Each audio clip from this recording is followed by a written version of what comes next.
Boa tarde, queridos e queridas, né?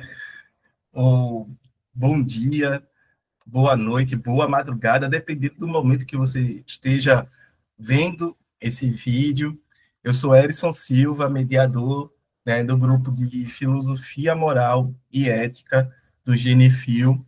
Estou hoje aqui, né, com o Vitor Toniguchi, o Raidson Soares, a Vanice Ricardo e a Lúcia, né, que é Lara Bio, né, Lúcia Lara Bio aqui.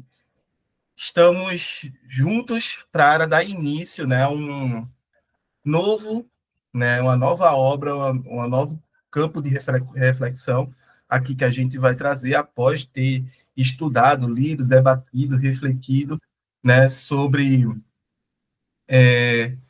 o, a introdução, né, à filosofia moral do Richard não me Rice, certo? Que é Elementos da Filosofia Moral, que foi o último livro que a gente leu. E aqui já está na tela para vocês, né, entenderem que a gente, em votação, durante ao decorrer, né, praticamente toda essa semana, foi votado lá no nosso grupo no WhatsApp, que vamos ler, debater, né, e refletir acerca da fundamentação da metafísica dos costumes de Immanuel Kant, né?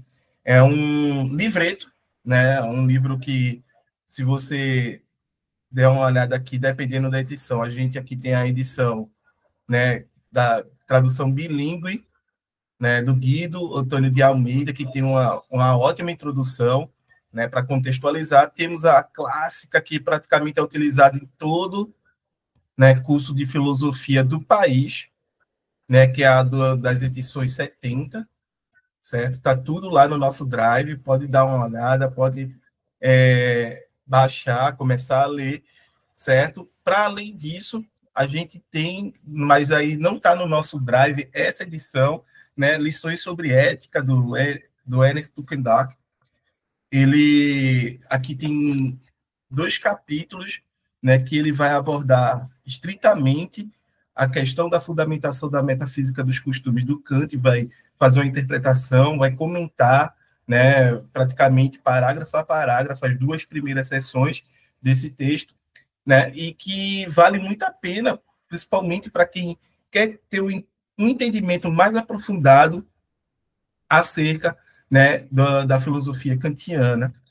Bem, a gente estava conversando antes de iniciar, né, a gravação, sobre esse texto, porque ele é um texto de transição, para dizer assim, entre a crítica da razão pura do Kant, né, e a crítica da razão prática, certo? E aí a gente tem que entender que Kant subentende que o leitor da fundamentação da metafísica dos costumes já leu a crítica da razão pura e já está inteirado, né, de alguns, como posso dizer, aparatos teóricos que ele acabou formulando na crítica da razão pura, incluindo argumentos, conceitos, certo? E até mesmo intuições, né, que vão permitir que ele argumente, como ele argumentará aqui, que vão dar embasamento ou fundamentação, né, para o modo como ele vai conceber a experiência da moralidade.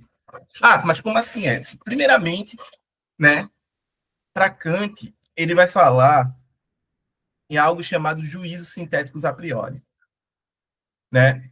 E o que é isso, um juízo sintético a priori? Primeiramente, o juízo ele é sintético ou ele é analítico, né? E o juízo analítico, ele é um juízo que ele fala basicamente a definição do que a coisa é. Por exemplo, vamos pegar um objeto aqui matemático, um triângulo, né? O triângulo, por definição, e aqui a gente vai pegar a definição euclidiana, né, de triângulo, é um polígono de 3 lados, cujo a soma dos seus ângulos internos é igual a 180 graus. Isso daqui é um juízo analítico para Kant. Por quê? Porque eu só estou falando, né? Eu só estou aqui explicitando a definição de triângulo, o que o triângulo é. É um polígono regular cujo a soma dos seus ângulos internos é igual a 180 graus. Agora, se eu digo que o triângulo ele é azul, o triângulo é verde, né? Eu estou atribuindo uma propriedade ao triângulo que ele não tinha. Ou seja, eu estou fazendo uma síntese, certo? Que está para além da definição. Não está na definição do triângulo que ele tenha que ser azul ou verde, certo? Mas eu estou atribuindo isso. Então, eu estou fazendo uma síntese, ok? Só que tem um problema. As sínteses, geralmente, elas são dadas como a posteriori, ou seja, na experiência é que eu vou descobrir se o triângulo ele é azul, verde, amarelo ou qualquer outra cor, né, que possa vir a acontecer com o triângulo, ok? Então parece que eu posso ter, né, juízos a priori para Kant, ou melhor, para a tradição, né, pré-Kant. Mas eu não, esses juízos, né, eles vão sempre ser analíticos, certo? Eles vão estar sempre na analiticidade, porque eles vão ser tautológicos. Eles não vão falar nada para além da definição que já está estabelecida para aquele determinado objeto, né? Ah, o que é um solteiro? Um solteiro é um não casado, né? E aí vai. Só que Kant ele vai dizer que não, existem juízes sintéticos a priori. E eles vão atuar para Kant como condição de possibilidade para experiências, né, tanto no sentido epistemológico quanto no sentido moral, né? Como assim? Ora, para Kant, tempo e espaço são juízos sintéticos a priori, né? Por quê? Porque eu não sou capaz de imaginar uma experiência que ocorra fora do tempo e do espaço, né? Imagina que um amigo nosso tenha sofrido um acidente, né? Boa tarde, Franco, seja bem-vindo. Estamos introduzindo aqui, né, contextualizando um pouco da filosofia do Kant, para não cairmos de paraquedas na leitura da fundamentação da metafísica dos costumes aqui dele, ok? Seja bem-vindo, sinta-se à vontade para interromper, fazer questões, observações e etc. Perfeito? Enfim, como eu estava falando, né, imagina que um amigo nosso tenha sofrido um acidente, né? E aí a gente sempre vai perguntar, né, fazer umas perguntas que são assim praticamente padrão, como, onde, espaço e quando, né? Quando o tempo. Ou seja, eu vou sempre querer situar dentro do tempo e do espaço determinado acontecimento. É por isso que tempo e espaço eles não são descobertas a posteriori, mas eles são condição de possibilidade para que se haja experiência, para que se haja, certo, qualquer tipo de relação ali causal dada. Então, Kant ele vai colocar isso daí, dizendo que, olha, são juízos sintéticos a priori. Ok? Só que logo no início da crítica da razão pura, ele já deixa claro que ele quer saber, né, como é que é possível demonstrar Deus, a imortalidade da alma e que a gente é livre, né? Por quê? Porque esse último a gente é livre, ele vai ser condição de possibilidade para toda experiência moral. Em outras palavras, se eu não sou livre, eu não posso ser imputado responsabilidade pelos meus atos, porque eu não fui livre para decidir sobre eles. Consegue entender? Se de alguma forma eu não tenho liberdade para determinar, né, a minha vontade e as minhas ações, então eu não posso ser, né, responsabilizado por elas. Daí a liberdade ser uma condição de possibilidade para toda e qualquer experiência moral. Ou seja, a liberdade vai ser um juízo sintético a priori para o Kant. Só que tem um problema. É que quando Kant, ele, na crítica da razão pura, vai dizer sobre o que a razão pode ou não opinar, vai estabelecer limites, né, para até onde a nossa razão consegue conhecer, consegue demonstrar, certo? Derivar princípios e, obviamente, estabelecer conceitos, fundamentar conceitos, ele vai entender que isso vai dar dentro do tempo e do espaço. E a liberdade por si só não pode estar dentro do tempo e do espaço, assim como Deus e assim como a imortalidade da alma. Então, eu não tenho como demonstrar, de ponto de vista racional, que a gente é livre. A sacada do Kant, e aqui eu estou sendo. Eu estou resumindo de uma forma muito. Como posso dizer? Didática, né? A sacada do Kant é dizer que, mesmo que eu não possa demonstrar que a gente é livre, certo? Eu tenho que postular, eu tenho que supor que a gente é livre para, a partir daí, né, conceber que existe a experiência moral. Seja bem-vinda, Laís. Boa tarde. Estou Boa introduzindo aqui. tarde. Tá bom, tô aqui comendo um negócio, mas eu vou entrar. Fique à vontade, certo? Para interromper, para fazer sugestões, observações, etc. Tá? Enfim, então, daí a gente já entende como o Kant está sendo, primeiro, metafísico, né? Porque isso não está dado na experiência, não está sendo metafísico no sentido escolástico, né? No sentido da metafísica escolástica, mas ele está sendo metafísico. Segundo, certo? Ele está colocando para a moralidade a possibilidade de ser fundamentada na razão ou na nossa racionalidade. E daí ele falar, né, de uma razão prática. Se a razão, né, teórica para Kant é a faculdade de fundamentar conceitos, a razão prática vai ser a faculdade não só apenas de fundamentar conceitos, mas também de determinar a nossa vontade.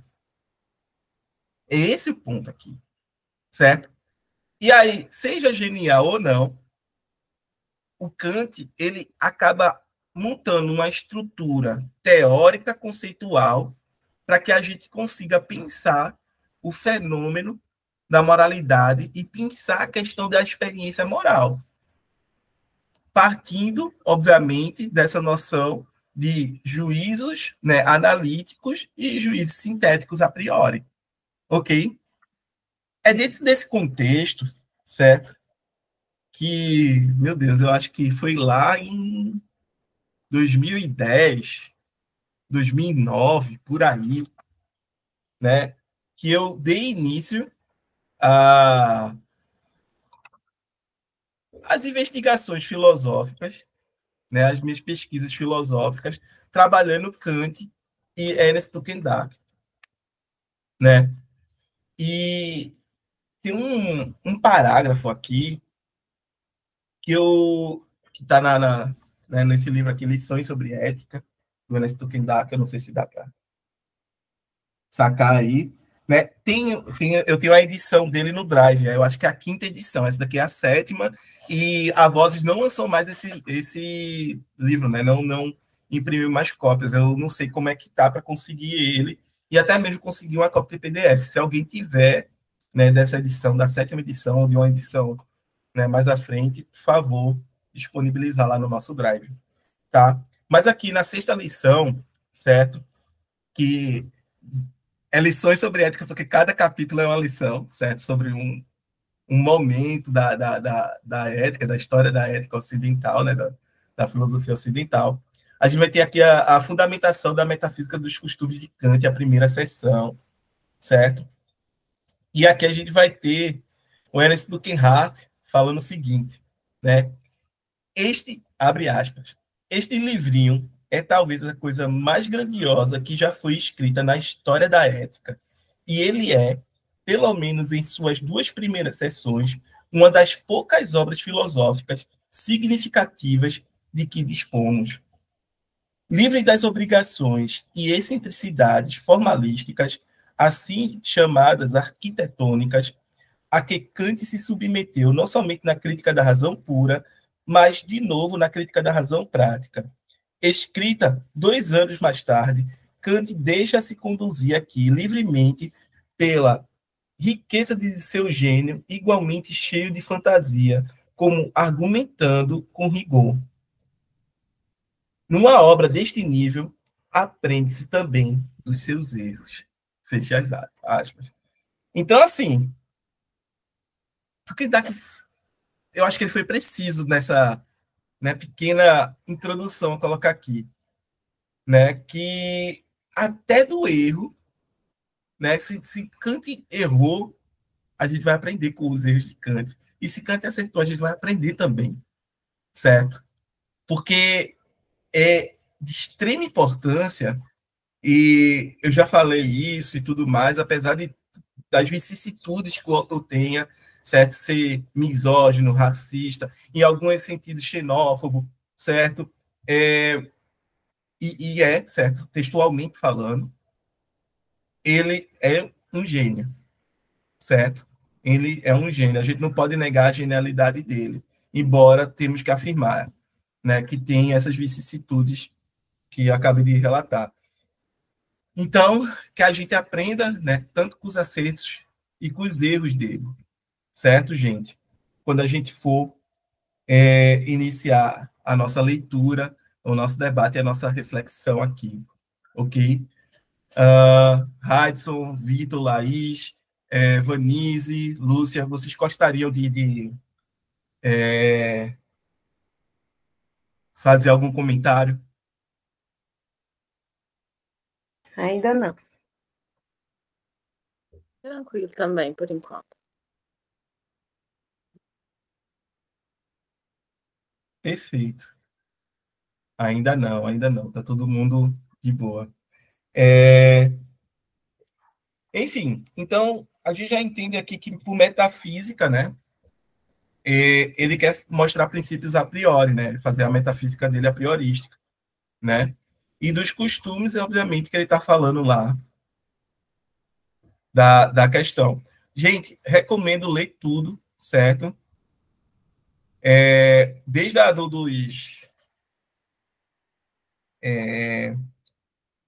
das orelhas aqui do livro, certo? Até a introdução do tradutor aqui, do Guido, que o Guido ele faz questão de fazer uma boa reconstrução aqui, certo? Eu tô com a versão física dela, que se brincar deve ter até as minhas anotações da época. Eu tinha o costume de fichar o livro no livro, minha gente. Não sei se vocês faziam isso, mas eu tinha esse costume. E aí, quando você vê a borda das páginas dos meus livros, está tudo riscado, está tudo lá comentado.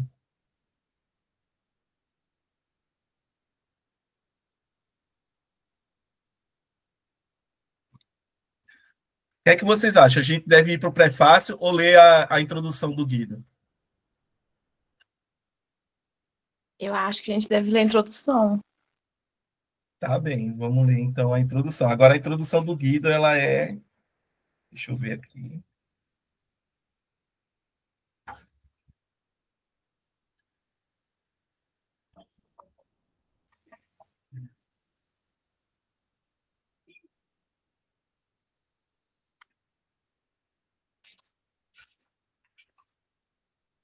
Tá. A gente vai ter algumas páginas de introdução aí, vai ser divertido. Então vamos lá, vamos ler a introdução do tradutor, que é o Guido de Almeida, né? Eu não sei há quantos anos o Guido, minha gente, se ele se aposentou, se, né?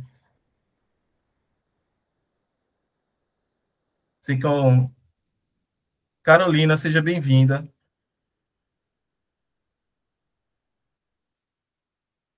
Boa tarde, obrigada. Estamos iniciando aqui, vamos começar lendo a introdução.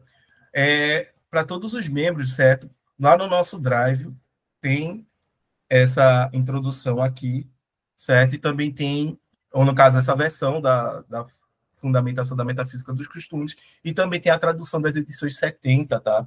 Alguém se referiu à tradução dos pensadores ontem no grupo, só que eu não encontrei essa tradução para disponibilizar. Caso alguém encontre, por favor, disponibiliza lá no grupo ou já adiciona no Drive e avisa a gente, ó, tô adicionando aqui no Drive, certo? Porque quanto mais traduções para a gente comparar, melhor, né? A não ser, obviamente, que você saiba ler alemão, né? E aí, se souber ler alemão, contactar o Vitor e a mim, que nós queremos aulas, né?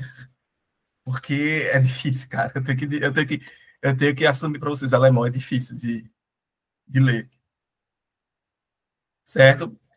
Vamos lá, gente. Vamos dar uma iniciada aqui, lendo a introdução. É capaz que a gente passe um bom tempo nela, mas é bom para a gente não cair de paraquedas na obra, tá? Das obras de Kant sobre a filosofia moral, a fundamentação da metafísica dos costumes é a mais bem conhecida e talvez a mais influente entre os textos clássicos da história da filosofia moral, tão bem-sucedida que se tornou, no plano acadêmico, parte integrante da formação filosófica de nossos estudantes. No entanto, em tempos em que se querem pós, para não dizer antimetafísicos, a tentativa kantiana de construir uma teoria moral justamente sobre fundamentos metafísicos é tudo menos atual, e a admiração que a obra suscita vai de par com o descrédito em que se tem tudo que há de propriamente metafísico nela. O descrédito da metafísica não é apanágio dos nossos tempos. Ele vem de longe, e, na verdade, ninguém mais do que Kant contribuiu para que ele, com sua crítica das pretensões metafísicas da razão pura. Por que, então, colocar sua fundamentação sobre a égide de um nome tão denegrido e difamado? Nossa, aí ele mete o alemão aqui. N. Sovechny, nome. Se alguém souber pronunciar, ok? Como diz ele próprio, a certa altura da obra. Se alguém souber pronunciar, né, alemão, caso contrário, deixa eu recorrer à nota de rodapé dele aqui. Ao polemizar no início da segunda sessão de A Fundamentação da Metafísica dos Costumes com representantes da filosofia popular que, em nome da difusão das luzes, do esclarecimento e do antidogmatismo, pretendiam fundar a moral no conhecimento empírico da natureza humana. Ok. Fundamentação da metafísica dos costumes, BA 32. Na verdade, Kant adota, em fase da metafísica, uma posição não ambígua, como veremos, mas ambivalente e que tem a ver com o fato de que a metafísica, tal como compreendida por ele, se baseia em duas suposições de natureza diferente. Desculpa. Com efeito, se a metafísica é, como entende Kant, um conhecimento por meros conceitos, portanto não empírico, mas a priori, de entidades não sensíveis, Deus, a alma e o mundo como um todo. Ele se baseia em duas teses diversas. A primeira afirma a possibilidade de um conhecimento a priori, por meros conceitos. A segunda afirma a existência de entidades não sensíveis que podem ser justamente ser conhecidas por meros conceitos. Ora, essas suposições podem ser examinadas separadamente, e assim é possível, em princípio, que a primeira, sobre a possibilidade de um conhecimento a priori por meros conceitos, seja legitimada por um exame crítico prévio das condições de possibilidade do conhecimento em geral, sem que a segunda, sobre a possibilidade de conhecer uma realidade suprassensível, seja por isso mesmo diferida. Para isso, basta que a possibilidade de um conhecimento a priori, por meros conceitos, seja restringida a conceitos de objetos que possam, no entanto, ser dados empiricamente. E aí, galera? Eu tenho que parar esse parágrafo aqui.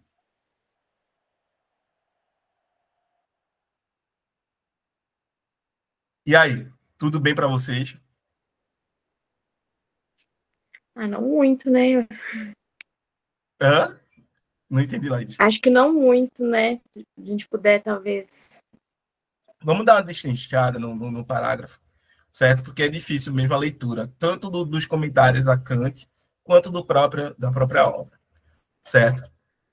Primeiro ponto é que... Não, é difícil mesmo, gente. Assim, cara, eu tenho que dizer para vocês que é um esforço que vocês vão ter que fazer intelectualmente falando aqui, certo? É como se a gente tivesse fazendo exercício com a mente agora.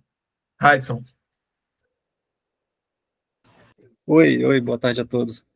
Rapaz, eu saí um pouquinho só para ver na pasta ali um material do Kant, né? Porque, como você falou, né? O Kant, essa obra Fundamentação da Metafísica dos Costumes, o autor ele supõe que a pessoa já tenha lido lá a crítica, né? Da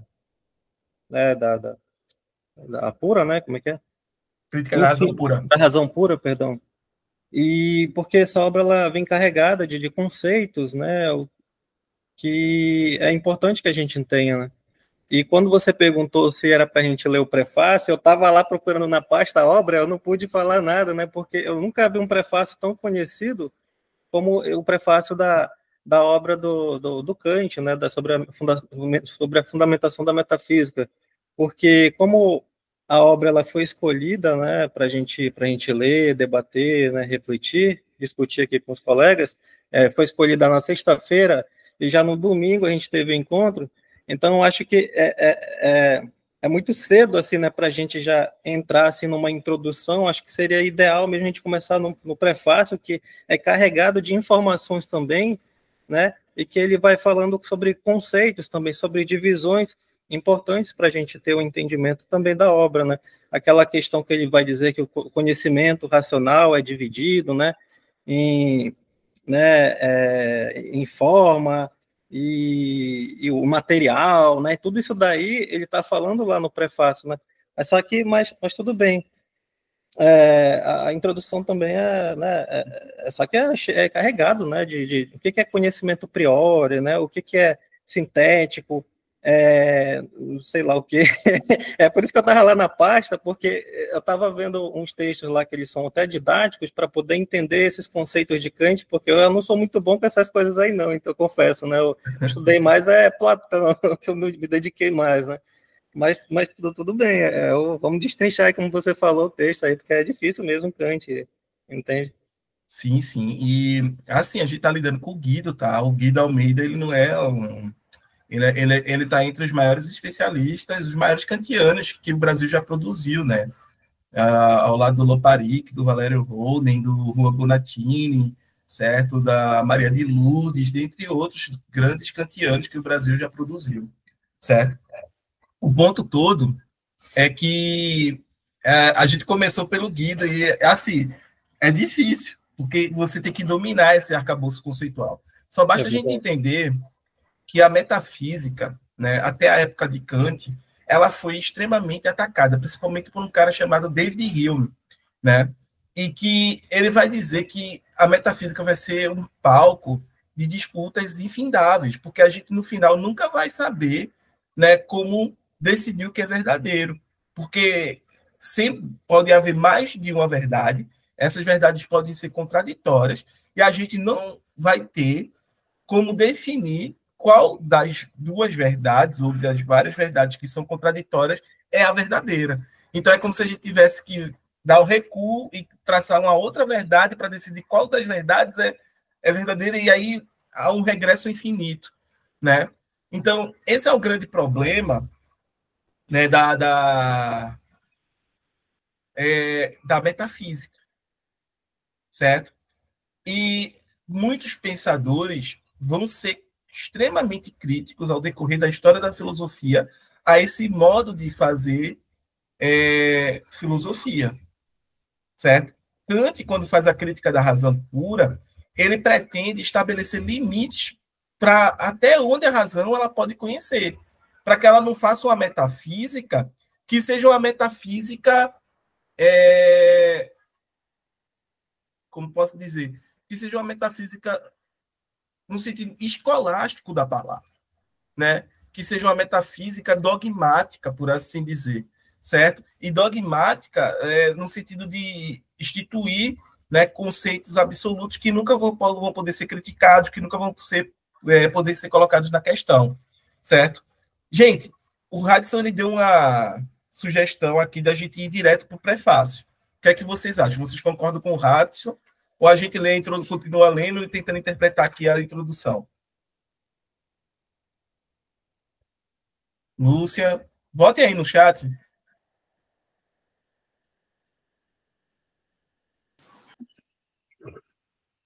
Eu tenho a mesma opinião do Raidson.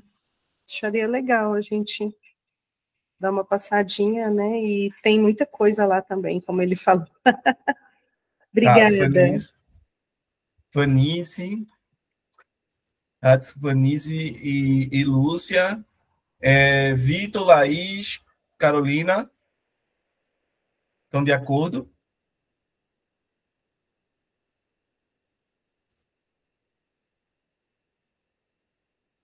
Ok. Então vamos para o prefácio. Qualquer coisa a gente volta a ler a introdução. Só digo a vocês, leiam essa introdução do Guido, gente. Ela é muito esclarecedora, embora seja carregada conceitualmente falando, seja pesada do ponto de vista conceitual, tá?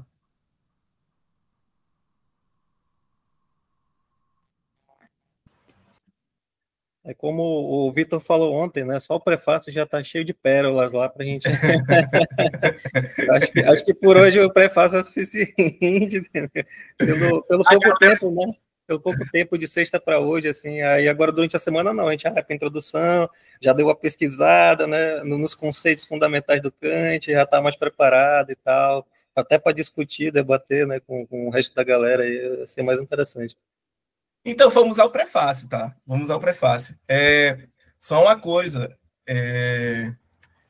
Esse livro, ele não traz as notas de rodapé no rodapé. Ele coloca no final do capítulo, certo? Então, se tiver uma nota de rodapé que for necessário para a gente esclarecer, certo? Para a gente entender o que o Kant está querendo colocar, se é uma tradução, etc.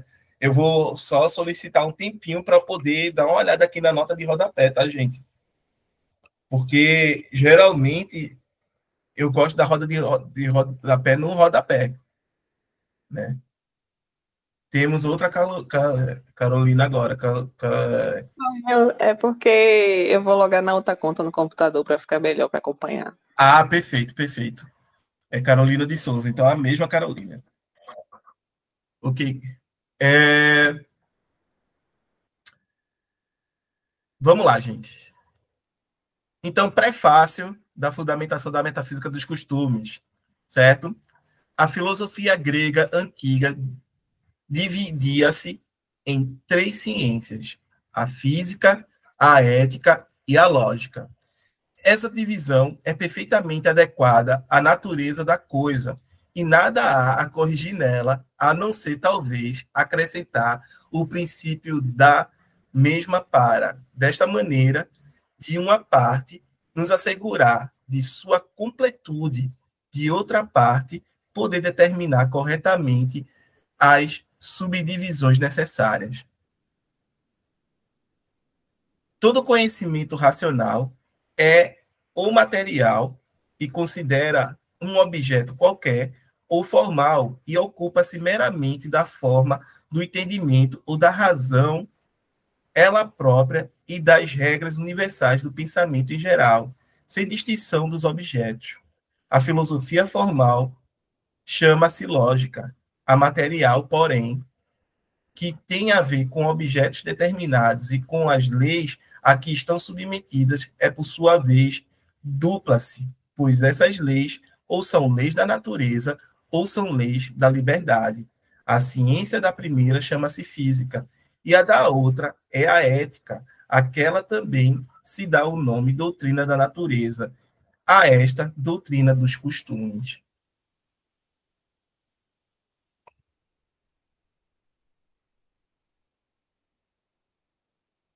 Ah,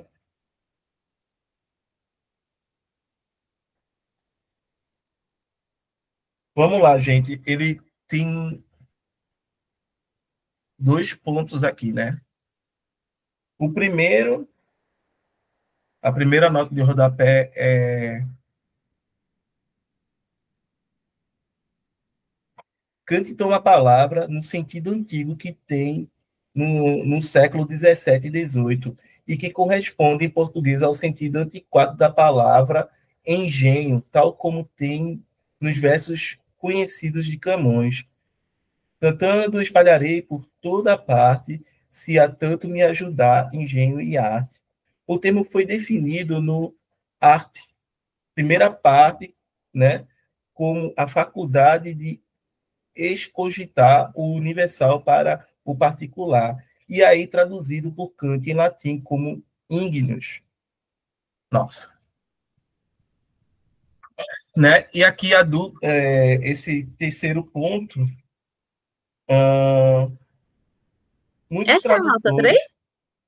Não, a nota 3 agora. Ah, tá. Muitos tradutores, Borne, aí ele vem citando aqui uma série de tradutores, supõe com razão, ao que parece, que Kant esteja se referindo a outros talentos da mente, os quais, por serem outros, teriam outros nomes. Mas a frase de Kant também pode ser entendida como querendo dizer que estes 3 talentos da mente poderiam receber outros nomes. E assim parece que entendeu Gregor, que traduz, aí ele mete alemão aqui, isto é, como quer que se possa chamar tais talentos da mente. Tomando ao pé da letra, a frase de Kant é ambígua, por isso preferi uma tradução que preservasse a ambiguidade. Ok, ele está apontando para a ambiguidade aqui dessa frase do Kant, né?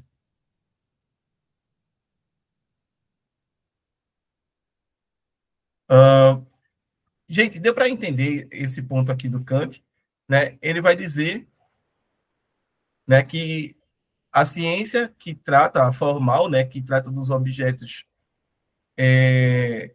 abstratos seria a lógica, né?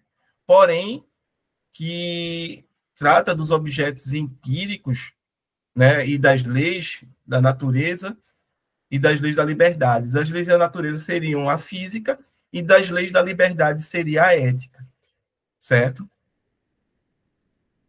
Posso continuar? Alguém gostaria de fazer algum comentário? Tá todo mundo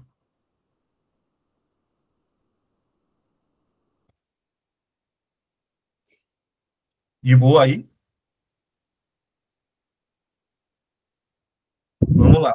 Eu acho que a minha questão acho que vem um pouquinho depois. Acho que a minha questão vem um pouquinho depois. Tá bom. Vamos lá, então. A lógica não pode ter parte empírica, isto é, uma parte em que as leis universais e necessárias do pensamento se assentiriam em razão tomadas à experiência, pois, de outro modo, não seria lógica, isto é, um cano para o entendimento ou a razão, que vale em todo pensar e tem de ser demonstrado. Ao contrário, tanto a filosofia natural quanto a filosofia moral podem ter, cada qual, sua parte empírica, porque aquela tem de determinar as leis da natureza enquanto objeto da experiência. Esta, porém, as da vontade do homem, na medida em que ela é afetada pela natureza. As leis da natureza, é verdade, enquanto as leis segundo as quais tudo acontece. As leis da liberdade, enquanto as leis segundo as quais tudo deve acontecer, mas também levando em conta as condições sobre as quais muitas vezes não acontece.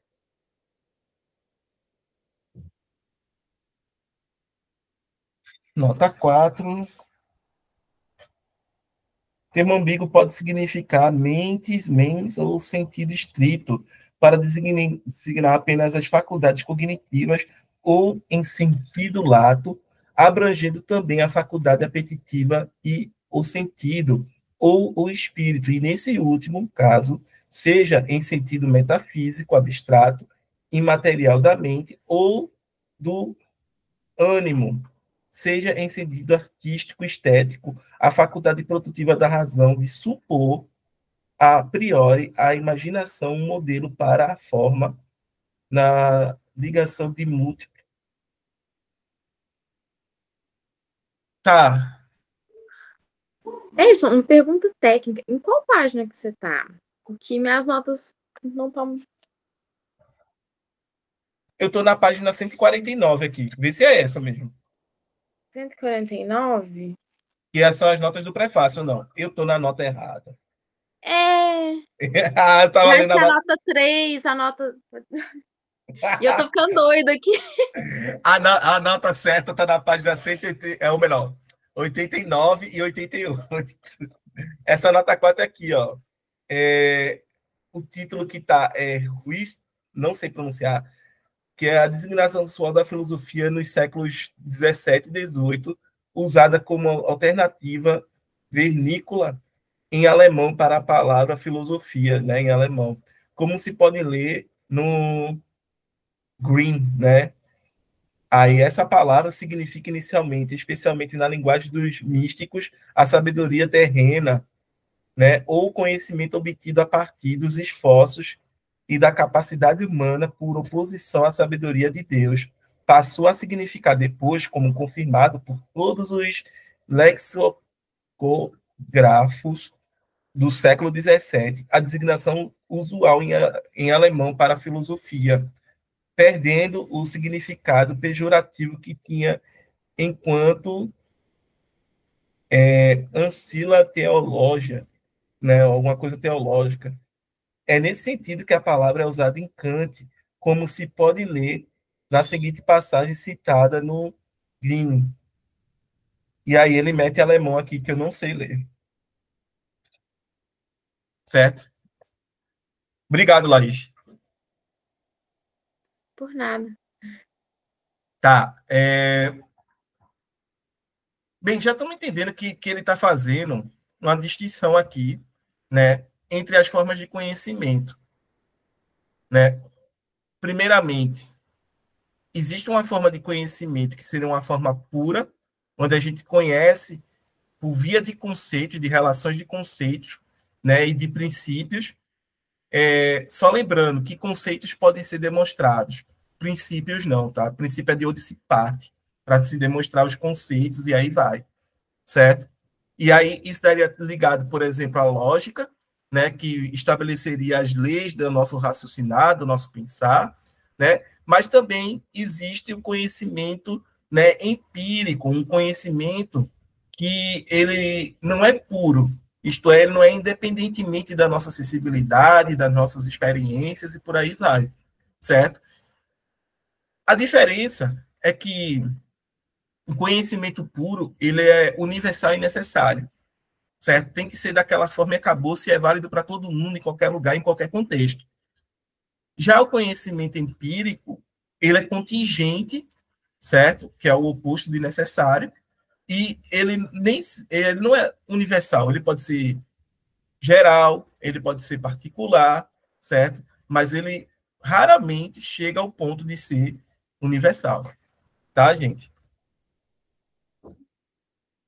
E aqui, obviamente, quando ele está falando da física, certo? E da ética, né, da filosofia moral, a filosofia moral ela está dentro da experiência empírica, então ela vai ter sim uma parte dela que é empírica, que não vai ser pura.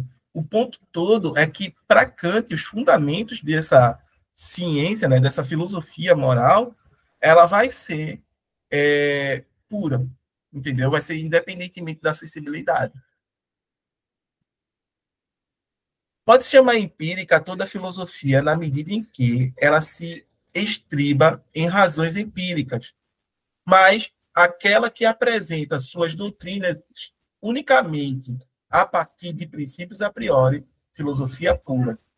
A última, se ela é meramente formal, chama-se lógica, mas se ela se restringe a objetos determinados do entendimento, então ela se chama metafísica. Olha aí, a lógica e metafísica. A quinta, então, a quinta acrescentando, e sexto, a metafísica é uma parte da filosofia material, isto é, concernente ao conhecimento do objeto determinado, do entendimento. Edson, Oi? eu acho que você pulou um pedaço do parágrafo. Desculpa, de novo. Que terminou em doutrina dos costumes, a nota 3. Aí na nota 4 a gente chegou a ler a lógica, não pode ter parte empírica, eu acho que foi lido isso? A gente leu, gente? Ou eu pulei? Você leu. Ah, Leu. eu que distraí, perdão. Agora Porque a gente leu, porque a gente leu logo depois a nota. E aí foi quando você chamou a atenção para que a gente estava lendo as notas da seção 1, né, no prefácio. Perfeito? Perfeito. Eu estava lendo a nota, não foi isso, gente? A Sim. nota 6. A metafísica é uma parte da filosofia material, isto é, concernente ao conhecimento de objetos determinados do entendimento, mas que baseia seus conhecimentos em princípios a priori. Quais são os objetos dos quais é possível o conhecimento a partir de princípios a priori será indicado a seguir. A natureza, na medida em que esses princípios são uma condição de possibilidade de objetos empíricos em geral e e a liberdade, na medida em que esta é uma pressuposição necessária das avaliações morais, por conseguinte, uma condição de possibilidade das ações morais em geral. Né? O Guido está falando algo que eu falei para vocês antes. A liberdade ela é uma condição de possibilidade para a experiência moral. Posso prosseguir? Sim. Dessa maneira, tem origem a ideia de uma dúplice metafísica, uma metafísica da natureza e uma metafísica dos costumes. A física terá, portanto, sua parte empírica, mas também uma parte racional. A ética, igualmente, muito embora aqui a parte empírica pudesse ser chamada, em particular, de antropologia prática, a racional, porém, de moral em sentido próprio.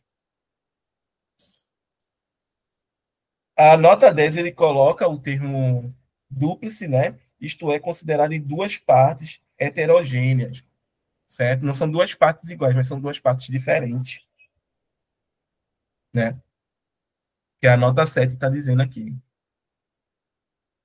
Tá claro, né? Ele tá dividindo aqui, né? Vai ter uma metafísica da natureza, né? E a física ela vai ter sim uma parte prática, mas ela uma parte empírica, mas ela vai ter uma parte que para ele, né, é racional, certo? Que é de onde a gente consegue derivar as leis, né?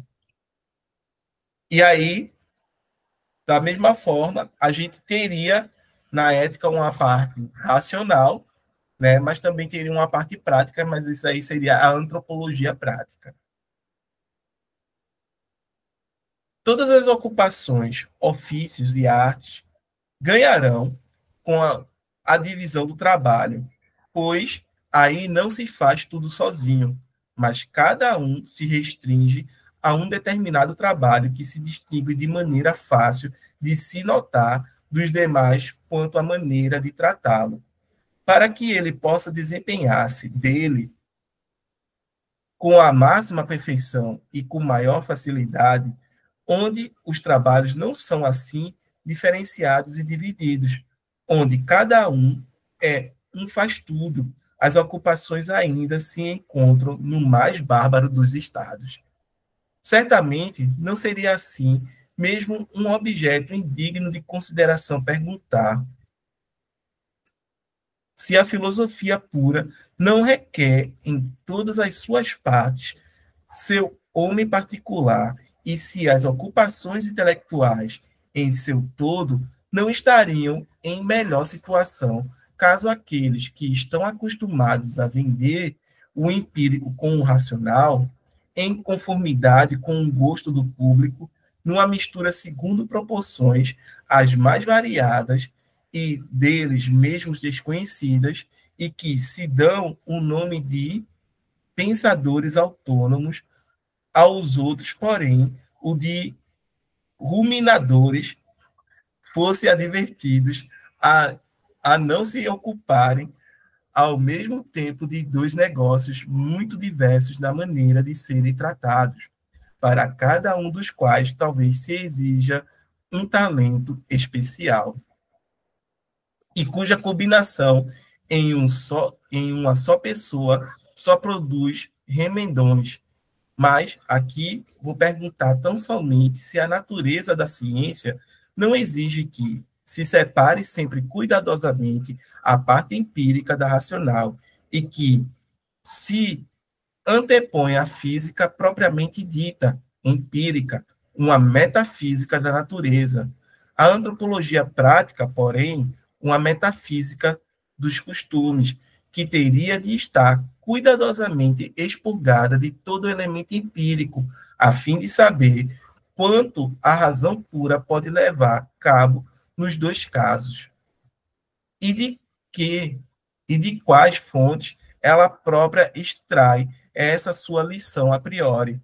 Pouco importante, de resto, que desta última negócio se ocupem todos os moralistas, cujo nome é legião, ou só de alguns que sintam vocação para isso. Eita, parágrafo pesado do Kant aqui, hein?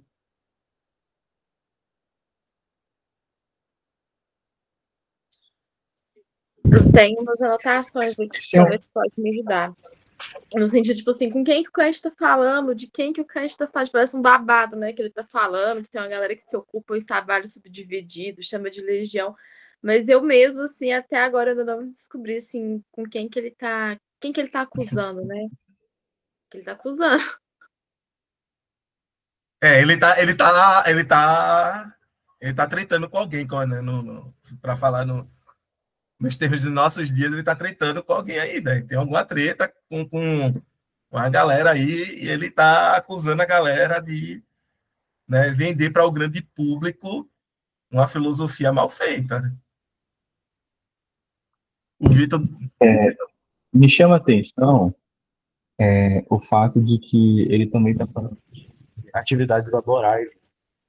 Eu não vejo, raramente eu vejo que ele falar alguma coisa sobre o mundo social de fato, né? Então, quando ele está se expressando agora sobre a divisão do trabalho, algo assim, está bem acompanhando as linhas da história, né? Lembrando que o Adam Smith, por exemplo, escreveu nesse sentido, né? A favor da divisão social do trabalho, na especialização. Claro, não estou falando que Kant está citando Smith explicitamente. Pode ser que não. Mas está em diálogo ali com o tempo dele. Não só o Adam Smith, como todo o utilitarismo, tá? Ele leu o Hume, ele sabe bem como... assim, ele tem um entendimento da tradição inglesa, né, utilitarista. Agora, o que eu não sei é se ele está debatendo só com os ingleses ou se tem algum, né, autor francês aí, ou até mesmo alemão, da época dele, que ele está se inserindo. Talvez nas notas aqui, né, a gente tenha alguma coisa. Mais para frente, ele explicitamente fala do Christian Wolff, né? Sim. Ele cita diretamente o Wolff, mas eu não sei se ele está falando do Wolff mesmo. Uhum. Parece até... Eu não vou tecer esse comentário, mas me veio à mente uma analogia que lembra os nossos dias, a nossa época. A Laís vai entender a analogia. Porque Não sei. Laís, quando um MC faz um diss para outro MC, tem algumas formas de ele fazer, né, a referência. Ou ele cita diretamente o nome do cara, ou ele pega alguma coisa que o cara falou, né, repete e rebate. Não é Uhum. isso? Eles usam uma referência de alguém, seria isso. Exato. Né? Então, o que o Kant está fazendo aqui é uma diss. Né? Ele está fazendo uma diss aqui, velho. Enfim, brincadeiras à parte. Ó, nota de rodapé 8, ele dá aqui, né, o termo em alemão, quando com efeito, um faz tudo, né? E aí, Born traduz literalmente, né, e ele coloca o termo em alemão. E aqui a nota 9, né, que é autônomos, pensadores autônomos, né? É a palavra usada por Kant que parece fazer alusão com ela a pensadores que se compreendem como representantes do esclarecimento na filosofia moral. Com efeito, o termo é formado a partir de né, em alemão, que é igual a pensar por si, que é como se pode ler em KDU, a primeira das máximas do entendimento humano comum, a saber, a máxima do modo de pensar livre de prejulgamentos, e em particular da liberação de superstição, que é a maior dos prejulgamentos ou preconceitos, por conseguinte, a máxima do esclarecimento, entendido ele próprio como a liberação de superstição, que a máxima de pensar por si seja uma máxima da autonomia intelectual, não carece de justificação. De resto, na passagem citada, Kant opõe essa máxima à máxima da razão passiva ou da heteronomia. Também no artigo Resposta à Pergunta, que é esclarecimento, Kant apresenta como divisa ou lema do esclarecimento a máxima. Sapere aude. Tem coragem de fazer o uso do teu próprio entendimento.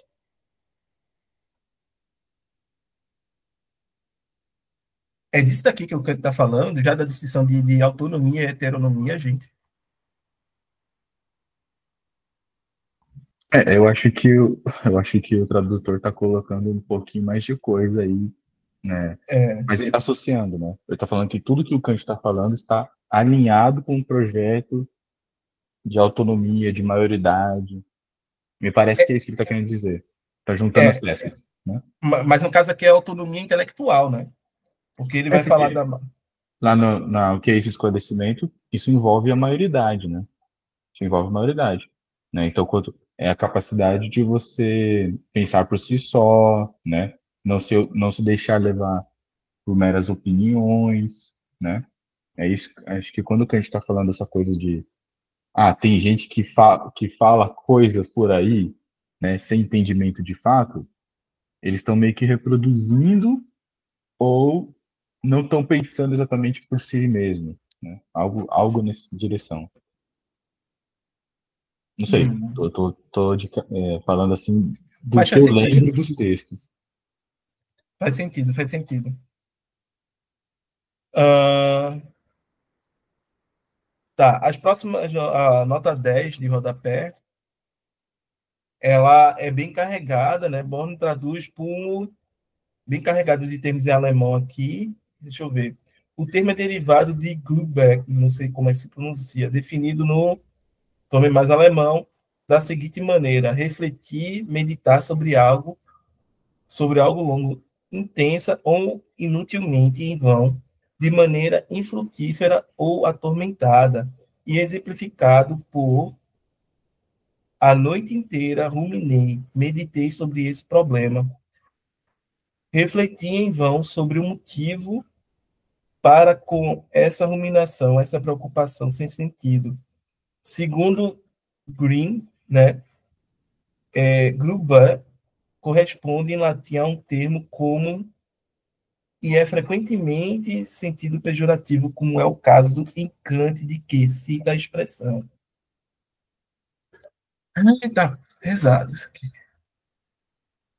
Nota 11.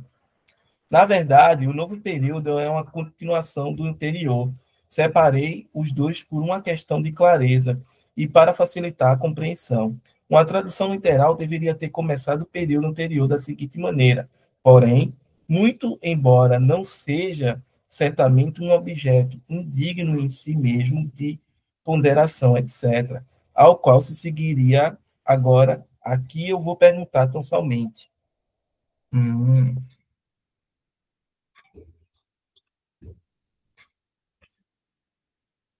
Aí a gente vai para o 12. Tá, ele só está falando que é uma correção da edição acadêmica. 13. Também é possível a tradução extrai a priori essa sua lição. Essa sua lição a priori.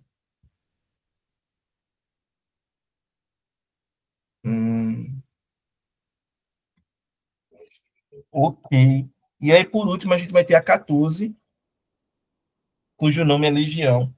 Referência à passagem do Evangelho, onde se relata o encontro de Jesus com o processo de Geração. Sai do homem, espírito imundo, interrogável. Qual é o teu nome? E ele diz, Legião é o meu nome, porque somos muitos. Interrogou, porém, Jesus, qual é o teu nome? E ele disse, Legião, porque muitos demônios entraram nele.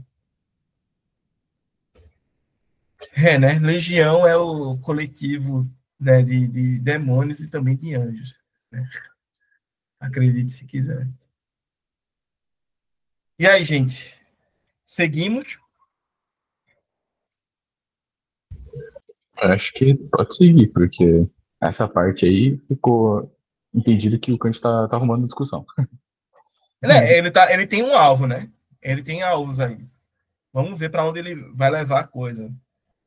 Dado que meu objetivo aqui concerne propriamente a filosofia moral, vou restringir a questão colocada a isto apenas.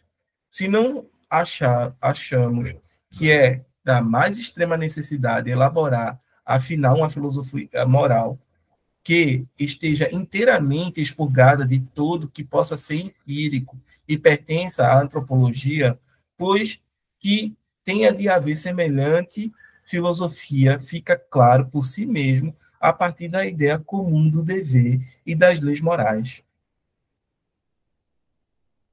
Todo mundo tem de admitir que uma lei, se ela deve valer moralmente, isto é, como razão de uma obrigação, tem de trazer consigo necessidade absoluta, que o mandamento não mentirás, de modo algum vale só para homens, nem tendo outros seres racionais de fazer caso dele. E assim, todas as demais leis morais propriamente ditas. Por conseguinte, que não se deve buscar a razão da obrigação na natureza do homem ou nas circunstâncias do mundo, mas sim, a priori, unicamente, em conceitos da razão pura, e que todo outro preceito baseado em princípios da mera experiência e até mesmo um preceito de certo modo universal pode certamente se chamar uma regra prática. Jamais, porém, uma lei prática na medida em que se apoia em razões empíricas por uma ínfima parte que seja, quiçá, quanto a um único motivo apenas. E lá vem Kant, né? Leis morais absolutamente necessárias, né? Necessidade absoluta aqui, né? E que o mandamento não mentirás, que já foi, a gente já debateu, né, em algum momento aqui sobre essa questão, ele teria a validade absoluta, né? Muitas vezes, quando eu estava lendo o Kant, né, e perguntava, quando ele estava falando de outros sujeitos morais, para além de nós, seres humanos, me via à mente que, para Kant, seres humanos, eles são racionais, finitos e imbuídos de necessidade. E é por isso que a gente, né, por definição, não pode sempre agir de forma moral, né? Ou que a gente vai estar ali entre afecções e a questão da nossa autonomia, da nossa vontade pura, né? Da nossa vontade que se autodetermina, né? E aí, o ponto todo é que vão ter outros sujeitos morais, né, irracionais, que eles não vão ser finitos, né, e nem imbuídos de necessidade como nós. Quem seriam eles? Kant responderia Deus e os anjos, né? Para Kant, Deus e os anjos, eles são seres racionais, mas eles não são nem infinitos, ou seja, eles são infinitos, e eles não têm necessidades como as nossas, de tal forma que a moralidade para eles, né, se apresenta como uma necessidade, como algo que é dado, tal qual as leis da natureza, entendeu? Que a gente não consegue violar. Eles também não conseguiriam violar as leis morais, né? A gente, por exemplo, não consegue violar a lei da gravidade, no caso onde a gente está, né? Tipo, pular e sair voando, essas coisas, a gente não consegue fazer, teleportar-se, né? Quebrar a barreira do espaço e do tempo. Então, a gente não consegue fazer isso, né? E por quê? Porque é necessário que seja assim, né? Para Kant, é como se as leis morais fossem a mesma coisa para Deus e os anjos. Eles não conseguem contra isso, porque é algo dado já à própria estrutura deles. E daí o mandamento não mentir seria necessariamente absoluto, não só para nós, que somos racionais, mas somos finitos e imbuídos de necessidade, mas também, né, para outros seres racionais que, né, não têm essa finitude que a gente tem e nem são imbuídos de necessidades como nós, necessidades empíricas, tá? Peraí. Dá um segundinho, Emerson. Porque esse ponto eu fiquei muito confuso. Eu não pensei nesse ponto, né? Eu estava lendo e eu ficava pensando que outros seres são racionalmente dados, assim, que poderiam estar presos a valores morais. Essa resposta religiosa realmente faz sentido, né? É que eu não sei, da parte da teologia do Kant, né? Eu sei que tem lá na faculdade de julgar, mas eu conheço. E agora, a racionalidade só se aplica a, a, um, a toda a humanidade, né? Não poderia se estender a qualquer outro núcleo de seres, né? No caso, é porque a gente vai ver mais à frente na seção 1 que a gente vai precisar do imperativo do categórico, né? Já que a gente é racional, mas é finito e por de necessidades empíricas, né? O, vamos dizer assim, aqueles que não são finitos, mas são racionais, né? E não têm necessidades empíricas, né? Eles vão seguir a própria lei pela lei, entendeu? Vai ser praticamente impossível para eles transgredirem as leis morais, porque é como se eles estivessem violando as próprias leis da natureza que os constituem, né?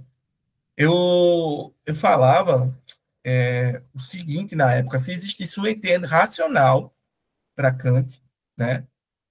Um ET, vamos imaginar um ET lá racional. Esse ET ele seguiria essas leis morais, essas regras morais, porque elas são necessárias e absolutas. Não, entendi. Mas, por exemplo, o Kant ele tem uma enorme crítica à questão de compreender a ética a partir de uma natureza humana, certo? Ele fala que seguir essa via não dá, você tem que seguir um a priori absoluto, né, puro. Isso. E aí me parece está em franco antagonismo com Aristóteles, com uma concepção de ética de virtudes, que faz toda uma análise sobre isso. Agora é o seguinte, o que explicaria, por exemplo, que o meu a priori, a minha razão, o funcionamento dela, do ponto de vista assim, enquanto humano, na condição de humano, seja equivalente ao divino? É que a gente deve, né, a gente compartilha com o divino, em certa medida, a nossa racionalidade, certo? Só que o ponto é que a gente tem uma parte, né, que é animal, que é empírica. Então eu fico falando, né, o sujeito que eu tinha era como se fosse esquizofrênico. Por que ele é esquizofrênico? Porque ele está entre dois mundos, literalmente. Ele está entre um mundo fenomênico, né, que seria um mundo empírico, onde está dado, né, as experiências dentro do tempo e do espaço, e um mundo que está fora do tempo e do espaço, que é onde está o mundo da coisa em si, né? O que é a coisa em si. Então, esse é o mundo nomênico, né? E o sujeito kantiano, ele está entre esses dois mundos, né? Só que nessa coisa da coisa, né, nesse mundo nomênico, que estão as coisas em si, é onde está a alma imortal, né? Onde estaria, como é que se diz, os conceitos, né? As noções a priori, que seriam condições de possibilidade para toda experiência, né, fenomênica, é onde estariam os princípios, né, da lógica, da matemática, né, que dariam estrutura à nossa forma de raciocinar corretamente, né? Então, o sujeito kantiano é esse sujeito que ele está entre o mundo nomênico, onde tem as coisas em si, e, né, o mundo fenomênico, que é onde está toda a nossa experiência empírica, né? Nesse sentido, muita gente, né, diz que Kant ele é um platônico, né? Ele está sendo platônico hardcore, como se fala. Entende, Vitor? Então, ótima questão, ponto para pensar. Mas então há uma espécie de harmonia, só para fechar esse ponto. Há uma espécie de harmonia entre o divino e o humano. A diferença, no limite, é a nossa animalidade. Exato, porque a gente está entre esses dois mundos. E o divino ele estaria, né, do lado de fora, estaria no momento, porque ele seria a coisa em si, né? Mas lembre-se, a nossa razão, ela não é capaz Mas isso de para mim conceituar, de conhecer a coisa em si. Mas a gente pode o quê? A gente pode postular, a gente pode contemplar a coisa em si, mas a gente não pode conhecê-la. Bem, mas então, engraçado, né? Porque diferente das outras éticas, estou fazendo aqui só um contraponto, assim, para a gente, acho que parece que fica mais claro. Diferente das outras doutrinas éticas que fazem uma análise da natureza humana, o Kant não está partindo da natureza humana, ele está partindo da razão, não importa, né, se é divina ou se é humana. Ele vai de uma coisa tão pura, mas tão pura, que não dá para saber o que é, né? Então ele não está fazendo, não estou fazendo ética baseada na natureza humana. É que a gente começa vai eliminando depois, né? Faz uma razão pura, aí depois você vai eliminando, vai dando um checkzinho e falar, pronto, você tem animalidade? Então você é humano. Você não tem? Você é divino. Por aí vai. É por aí que como o ponto todo é que para o Kant, certo? Ele não tem como negar a empiria. Ele não tem como. Em assuntos morais não dá. Assuntos morais não tem como. Ele não tem como negar a empiria, entendeu? Então, o que é que ele vai fazer? Ele vai dividir, né, os estudos da moralidade. Uma parte vão ser onde estão os princípios a priori da moralidade, de onde vai se derivar, né, todo, por assim dizer, todo a arquitetônica, né, toda a estrutura que vai nortear as nossas ações, certo? E vai ter uma outra parte que vai ser a da antropologia, né? Que é como ele está colocando aqui nessa parte 15 aqui, nessa nota de rodapé, né?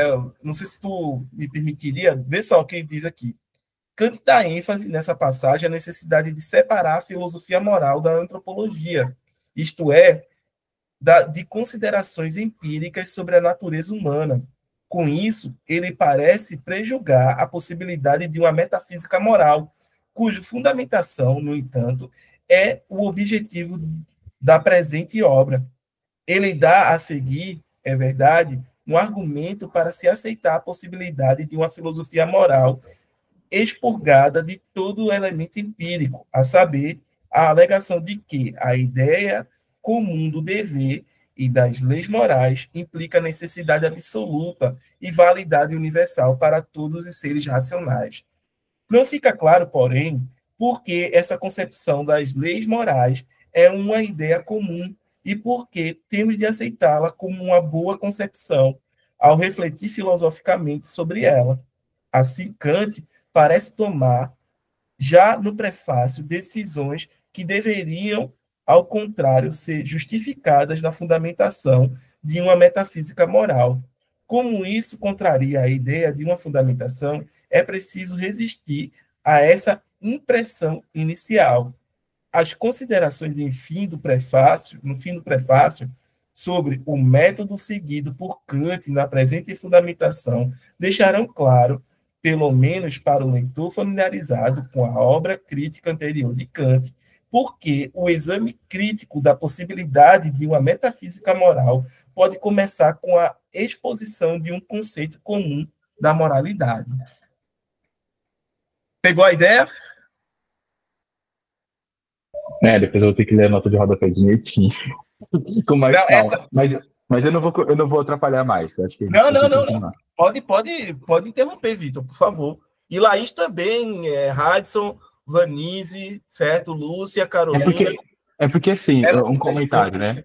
Desde a apresentação da Laís, que apresentou lá o tema sobre a questão dos animais em Kant, a relação disso, quando falou sobre, por exemplo, outros seres racionais que poderiam atender aos ditames dos mandamentos, eu pensei, se a gente considerar que outros animais podem ser racionais, você entraria também, que animais teria moral, né? Uma coisa bem antikantiana, né? Bem antikantiana. Isso. E é exatamente isso. É exatamente isso, porque os outros animais, eles não são racionais, né? Seres humanos, eles são racionais. Nós somos, certo? Mas os outros animais não humanos, eles são sencientes, né? Como colocou muito bem na Isa. Eles têm a capacidade de sentir dor e prazer e de locomoção, né?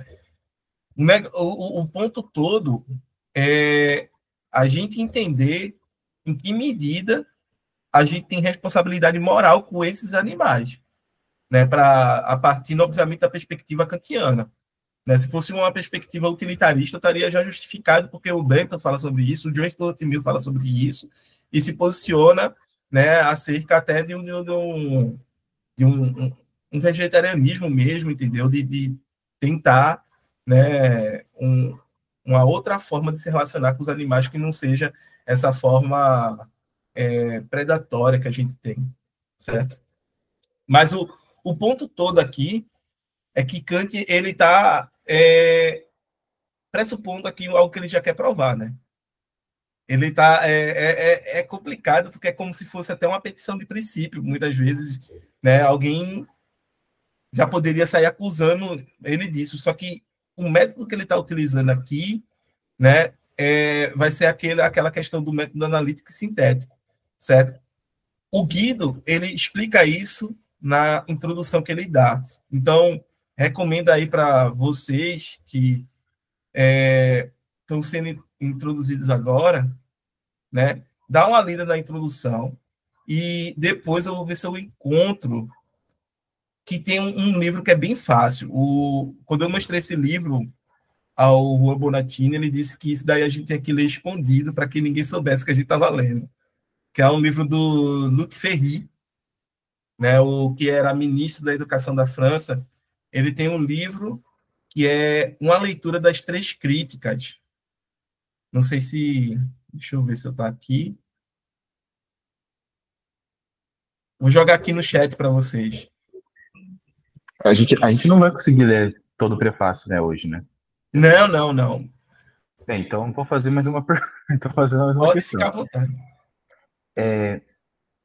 Então tá claro agora para mim que o Kant está... Bem, isso muda muita coisa, né, nas leituras que eu tenho. Quando o Kant está falando então desses princípios, fundamentos últimos, né, da racionalidade, portanto da operação moral, ele está então em contato com uma teologia, sim, né? Em algum sentido, parece, em algum sentido, né? Está pensando tão abstratamente que entra aí tudo que for racional, e portanto são os humanos e os divinos. Schopenhauer faz uma crítica a isso, né? Schopenhauer faz uma crítica bem interessante. Agora a crítica de Schopenhauer ficou melhor agora para mim, mas não vou falar disso agora. A pergunta é: o Kant está falando tudo isso daqui, como você bem apresentou, a partir da discussão da antinomia da razão, né? Lá na crítica da razão pura. Isso. Então, essa discussão sobre o valor totalizante da razão, essa razão pura que ele está fomentando, cabe igualmente para a razão divina, já que a razão é uma só, como ele mesmo diz? É uma só que ela opera de forma diferente? É porque os sujeitos são distintos. O Os ponto sujeitos todo é são esse. distintos, mas a razão seria, o funcionamento dela seria igual, né? É que tá, porque a razão, os princípios que operam ela seriam os mesmos. No entanto, por estar em sujeitos distintos, elas não, como é que se diz? Elas não alcançariam o mesmo grau, né, de efetividade. Por quê? Mais uma vez o ponto que o Kant ele está pensando, ele é pietista, tá? Ele é pietista. Ele está pensando que a gente tem sim algo de divino que seria essa racionalidade e que essa super razão ela seria capaz de fundamentar tudo, né? Tanto que depois as críticas vão vir exatamente nessa direção de ele estar sobreestimando ainda assim, mesmo tendo feito a crítica da razão pura, os poderes que a razão tem, né? Na contemporaneidade ele vai ser tão criticado, ele vai ser bombardeado, né? Para dizer a verdade, não vai ser criticado, né? Já chegando em Nietzsche ali, ele já vai ser, né? A galera vai, sei lá, parece fazer uma, como é que eu poderia dizer, né? Um bombardeio mesmo, né? Ao ponto de dizer que ele está confundindo questões ontológicas com questões epistemológicas, né? Vão dizer que, olha, não existe uma diferença entre juízos analíticos e juízos sintéticos, e aí vai dissolver todo como é que se pode dizer, a estrutura teórica, né, do edifício kantiano, praticamente, né? Tem gente que diz que conseguiram ressuscitar ele, mas é difícil. Entendeu? Eu me lembro que, é porque já faz 10 anos, né? Mais de 10 anos, que quando eu estudava Kant, eu abandonei exatamente por isso. Que muita gente... É exato, porque tipo, eu li Habermas, eu digo, cara, não dá para ressuscitar.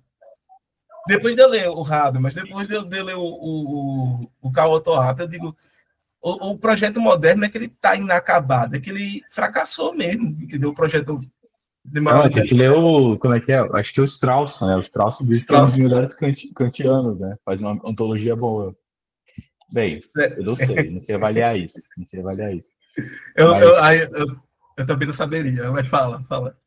Mas não, é que assim, é muito interessante essa associação do Kant. Assim, é de um otimismo na razão, de fazer que. Eu sei que em ato não se concretiza assim, mas em potência tudo é igual, né? Você parte partir de uma mesma base, né? O divino com o humano. Isso, para quem é da filosofia antiga, para quem é da filosofia medieval, isso é impensável. Impensável, em qualquer nível. Né? Os divinos, a operação do divino é outra coisa, a gente não acessa, não entende. Você pode fazer algum movimento filosófico para captar alguma coisa, mas nunca falar algo desse tipo. Né? É realmente uma construção da modernidade. Isso tem um pouquinho em Descartes, né? Mas em Kant está bem mais intenso agora que você está falando. Né? A ponto de o Kant está querendo fazer o fundamento da moral, um humano, explicando até o fundamento da moral divina, né? É uma coisa assim, radical, muito radical. Note que para pensadores ingleses, o fundamento da moral está em algo empírico, certo? Que é dor e prazer, certo? Está ali, não, olha. Sim. A moralidade está fundada nesse dado biológico aqui, que isso é biológico, tá? Todo mundo sente. Frio, acabou-se, é empírico, está dado. Para Kant, não, ele vai buscar nessa razão, né? E o problema todo é que, sei lá, eu acho que ele concentra muito, né? Muito nessa razão, tem muito poder, entendeu? É muito forte você pensar que a gente pode agir racionalmente, como Kant vai colocar para a gente, certo? Talvez a crítica freudiana que se aplica aos kantianos, né? De dizer que as maiores partes das nossas decisões são tomadas de forma inconscientes, né? E daí, obviamente, de forma não racional, né? Do que de forma consciente e racional, né? Seja válida. A maior parte das nossas decisões a gente não vai ficar refletindo, ponderando, a gente vai simplesmente decidir, vai simplesmente agir. Ah, não, o Freud mata 90% da filosofia, né? Quando Não, coloca, quando coloca dessa forma, matou muita coisa, né? A construção da ética em uma psicanálise, né? É possível, existe, né? O Freud tem um objetivo quando está pensando, a ideia de cura, tratamento, né? Chame como quiser. sim, sim. Salve Vai todos os muito longe, problemas. né? Tem uma série de questões, né? Tem uma série de questões. Mas Não, pô, adorei. Ótimo saber disso. é uma coisa que você para assim, acabou, né? Acabou. Tipo, o sujeito racional, que pensa racionalmente, que age racionalmente, que pondera, que decide racionalmente, foi, né? Não tem dilema, né? Não tem dilema, né? O problema do kantismo é esse, né? Se você seguir os imperativos categóricos a ferro e fogo, você não passa por nenhum dilema moral. Sua vida toda está construída de antemão, né? A priori, né? Você já sabe tudo o que decidir, tudo o que escolher, né? É Tem por sempre um aí. fundamento que explique. É por aí. Laís. Laís. Oi. Laís, tu queres ler?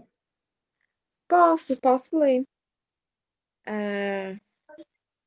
A gente parou na A gente parou nesse parágrafo, a gente tava lendo a nota número 15. 15. Ok. A gente terminou ele, né? A gente terminou o parágrafo. Então, A gente portanto. terminou. Uhum. Então A gente tá. leu todo o parágrafo, certo? Você quer que lê a nota 16 ou pode ir para o próximo parágrafo? Vamos dar uma lida na nota, porque ela sempre ajuda a esclarecer alguns pontos, né? Então tá. Nota 16. Note-se que não mentirás não é uma tradução literal do sollst nicht lügen.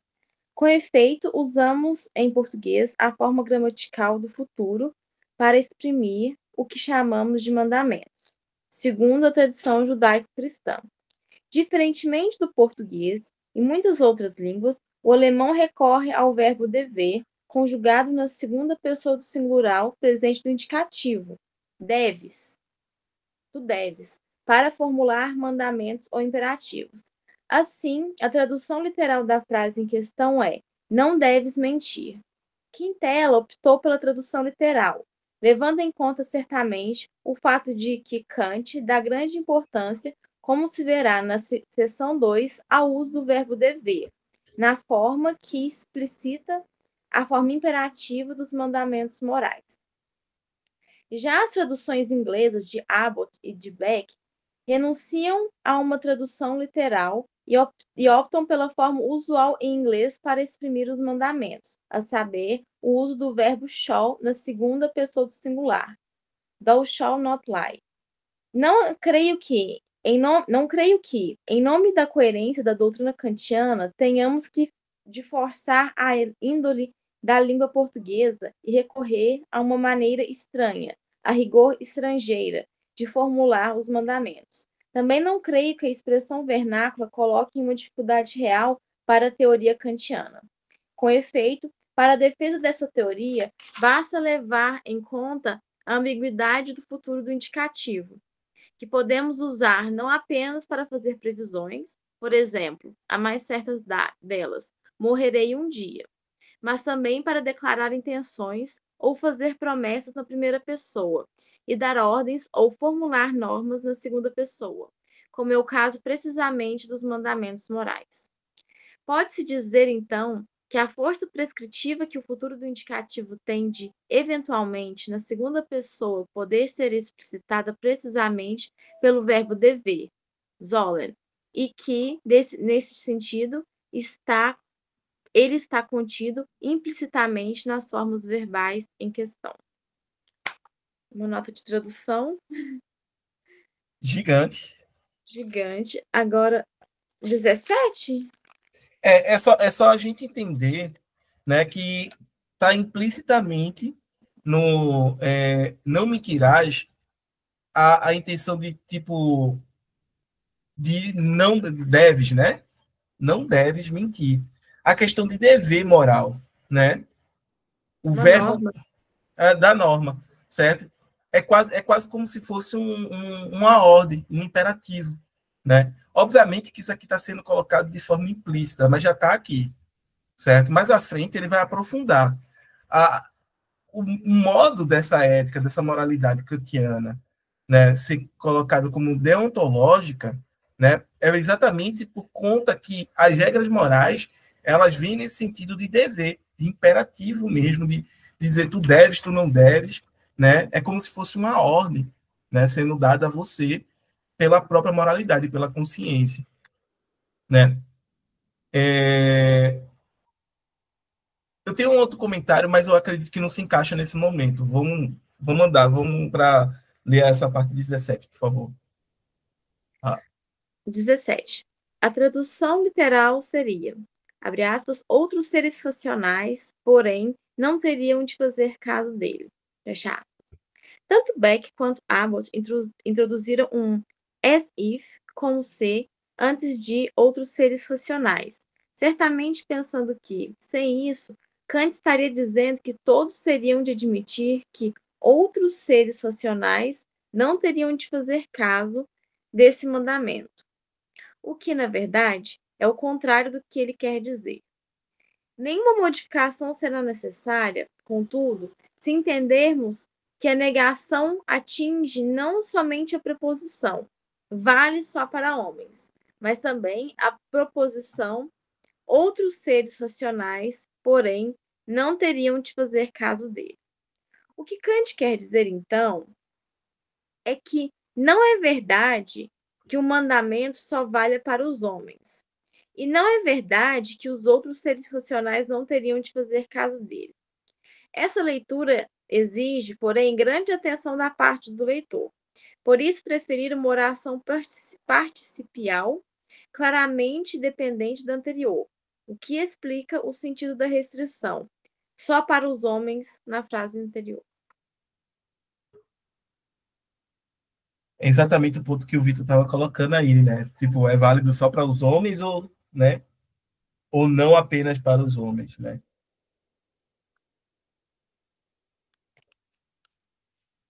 Ok. Temos mais uma nota, não, né? Não.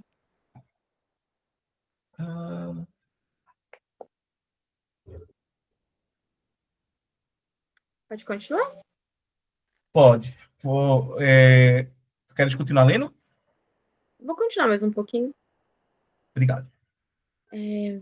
Portanto, as leis morais, juntamente com seus princípios, não só se distinguem essencialmente em todo o conhecimento prático, de tudo mais onde haja um elemento empírico qualquer, mas toda filosofia moral repousa inteiramente sobre sua parte pura e, aplicada ao homem, não toma emprestado o mínimo que seja ao conhecimento do mesmo, antropologia, mas sim dá a ele, enquanto ser racional, leis a priori que, por certo, exigem um poder de julgar aguçado pela experiência, em parte para distinguir em quais casos elas encontram aplicação, em parte para assegurar-lhes acolhida na vontade do homem, e reforço para a execução, visto que este, na medida em que é afetado ele próprio por tantas inclinações, é certamente capaz da ideia de uma razão pura prática, mas não consegue tão facilmente torná-la eficaz em concreto, no modo de vida que é o seu.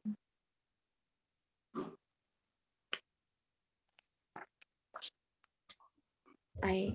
Bem, tu queres já ler as notas? Queres comentar? Se ninguém quiser comentar, eu vou para a nota. Não, ele já tá colocando aqui, né? As leis morais, justamente com seus princípios, não só se distinguem essencialmente em todo conhecimento, né? Prático de todo o mais, onde haja um elemento empírico qualquer, mas toda a filosofia moral repousa inteiramente sobre a sua parte pura e, aplicada ao homem, não toma emprestado o mínimo que seja ao conhecimento do mesmo, antropologia, né, no caso empírico, mas sim dá a ele, enquanto ser racional, leis a priori, que, por certo, exige um poder de julgar, aguçado pela experiência. Cara, assim, ele concebe que a gente vai ter que aplicar esses princípios na experiência. Mas sabe o que ele está fazendo aqui? Basicamente, é como se fossem as leis da matemática, minha gente, da geometria, certo? Que o cara, ele aprende elas de forma pura, né? E depois pode aplicar na engenharia, na arquitetura, para construir um edifício. Diferentemente, ele não vai, né, construir um edifício, mas ele vai construir ações, condutas, virtudes, né, na pessoa, a partir dessas leis. É isso que Kant está dizendo aqui. A derivação é tal qual se faz na matemática, se faz na lógica, certo? Que depois a gente pode ver na prática a aplicabilidade dessas leis, desses princípios, né? É isso que ele está colocando aqui para a filosofia moral. O mesmo patamar de rigor conceitual teórico, né? E aplicabilidade prática que a matemática tem, né? Que a lógica vai ter. Vocês compreendem isso? O peso que ele está dando para a moralidade? Mas ele é, como diz, sensato o suficiente para começar agora a falar das inclinações. Eu gosto dessa parte também, que ele, né, nos trata como somos humanos, assim, ele, né, temos essa centelha divina de razão que, né, que tem essas leis que se aplicam, mas ele também, eu acho legal. Ele começa a falar disso agora, né, no finalzinho aqui. Sim, sim. Vamos ler rapidamente as notas? 19, from Allen e Bringen, literalmente, de todo o restante, devendo o leitor subentender de toda outra lei, ou de todo outro princípio, ou ainda, com menor probabilidade, de todo outro conhecimento. Bohr não hesitou em corrigir o texto de Kant, traduzindo de todos os ou as restantes. Usei a expressão de tudo mais para conservar a ambiguidade da expressão alemã, deixando ao leitor espaço para suprimi-la de maneira que quiser. 20, a do conhecimento. O português, como o latim e diferentemente do inglês, não dispõe de termos diversos para distinguir o que Kant chama de erkenntnis, de kenntnis. São dois tipos de conhecimento, né? Deixo ao leitor aqui o ônus de decidir se a distinção desses dois níveis de conhecimento é importante para a compreensão da frase traduzida. Sobre os graus de conhecimento, segundo Kant, aí tem a lógica, né? Ler a lógica sobre a distinção dos conhecimentos. Na 21, do poder de julgar, literalmente força do juízo, termo alemão correspondente no latim filosófico de sua época, literalmente força de julgar. E 22, reforço, acolhida, traduz Eingang, a ênfase traduz Nachdruck, sobre as fórmulas do imperativo categórico, como aquilo que serve, mediante analogias com algo de mais intuitivo, para dar acesso, ou entrada, ou acolhida em nossa vontade ao princípio moral, e encarecer a importância de agir moralmente, dando ênfase a um reforço adicional aos motivos morais. E a 23, tanto A quanto em B, o termo alemão correspondente é diese, não sei, que só pode ser lido aqui como singular feminino, e por isso só pode remeter a Ausbung, execução. A edição da academia corrige o original e substitui dies por diese, que é a forma do masculino singular, e pode tanto remeter à vontade quanto a homem. Tanto a vontade quanto o homem podem ser descritos como afetados por inclinações. Capaz de receber a vontade ou conceber o homem a ideia de uma razão pura prática, e dispondo ou não dos meios para tornar essa ideia eficaz. Todavia, parece que um modo de vida só pode ser atribuído em sentido próprio ao homem. A correção feita no texto da edição da academia parece, pois, se impor. Eita lá, né? Eu me lembro que eu traçava no quadro exatamente a vontade no meio, né? Aí de um lado estava a razão e do outro estavam os sentidos, assim, né? E ficava aquela disputa. O sujeito é ali à vontade, né? Do que vai determinar a vontade, mas já está tudo aqui, né? Já está tudo aqui. Vamos avançar mais um parágrafo? Bora. Uma metafísica dos costumes é, portanto, indispensavelmente necessária, não só por um motivo de ordem especulativa, para investigar a fonte dos princípios práticos que estão a priori em nossa razão, mas porque os costumes, eles próprios, permanecem sujeitos a toda sorte de corrupção, enquanto faltar aquele fio condutor e norma suprema de seu ajuizamento. Pois, quando se trata do que deve ser moralmente bom, não basta que seja conforme a lei, mas também tem de acontecer por causa dela.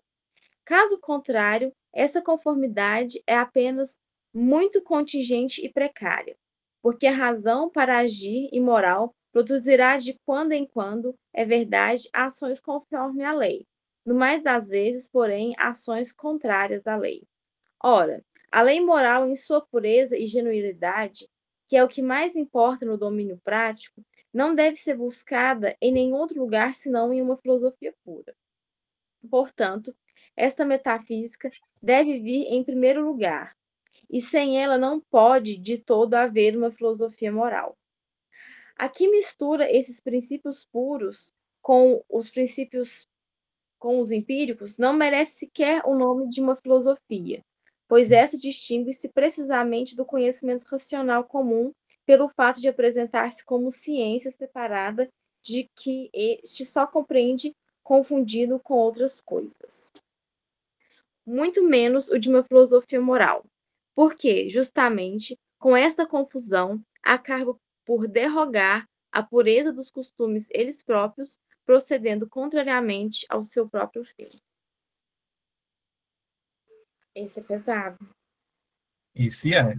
Né? Ele já está começando aqui a falar, né, a tentar justificar porque a gente está fazendo uma metafísica dos costumes, né, a gente está fundamentando, né, fazendo essa fundamentação metafísica dos nossos costumes, e aí ele vai falar da questão da lei, né, e das ações, que isso aqui ele aprofunda mais à frente, na primeira sessão, né, de que as ações elas não podem só, para serem moral, serem conforme a lei, mas por causa da lei, né? A distinção que é feita aqui são dois tipos de ações. Uma ação é conforme a lei, conforme o dever, né? E a outra é por dever.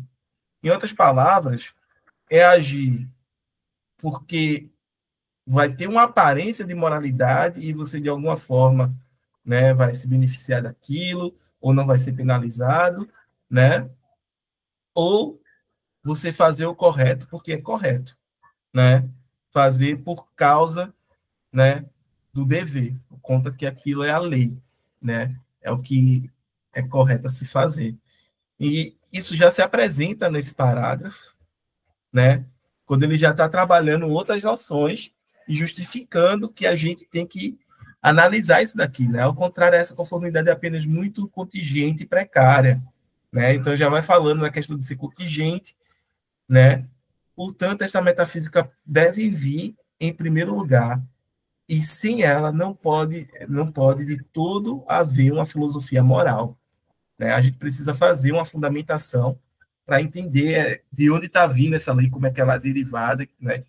Como é que a gente consegue trazê-la para o nosso entendimento, né? E colocá-la no interior das nossas ações. Laís, tu queres ler as notas? Posso. Vou ler mais. 25, 24, né? 24. Grundsatz, em geral, Grundsatz é usado como sinônimo e alternativa estilística para princípio. Na falta de um sinônimo, ambos serão traduzidos por princípio, mas uma nota indicará quando a palavra usada por Kant é Grundsatz. 25. Diferentemente dos demais tradutores, Beck entende a priori como qualificando princípios e traduz the source of the a priori practical principles which lie in our reason. Então, a fonte dos princípios a priori que advém, né, da nossa razão, algo assim. 26. Tem uma expressão em alemão. A objeção é a tradução. A objeção à tradução por causa de, segundo a qual um Willen tem um sentido final e não causal, é injustificada, porque final não se opõe a causal de modo geral, mas apenas a casualidade eficiente. A tradução por amor de tem o inconveniente de sugerir que o motivo da moralidade é um sentimento, amor, e não a própria lei. 26. Agora vai falar já foi, né? 27. Misslich significa o mesmo de duvidoso, delicado, precário. Embora Born traduza aqui por dúbia, prefiro precário, pois o problema com a conformidade por inclinação e não por dever é sua própria contingência, donde a sua precariedade ou instabilidade e não a sua incerteza.